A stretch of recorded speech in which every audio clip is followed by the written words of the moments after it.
Here you've got MOTOROLA Moto G9 Power, and let me show you how to activate or deactivate dial pad tones on the following device. So at first, just open your phone dialer. Here you can obviously enter the number. As you can see now, the tones are muted. If you'd like to change it, just tap on more icon, select settings, click on sounds and vibration, and go to advanced. Scroll a bit lower, and here you've got dial pad tones smoothly marked. And from now on it will be active. Just open the phone dialer again. Okay, so why we are not able to hear it? Maybe DND mode is active. Nope, it's not, but it's definitely on. So let me just volume up the sounds and let us check it again. And now it is working, so it was just muted.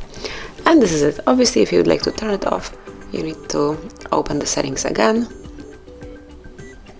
sounds and vibration, unmark dial pad tones, and from now on it will be muted.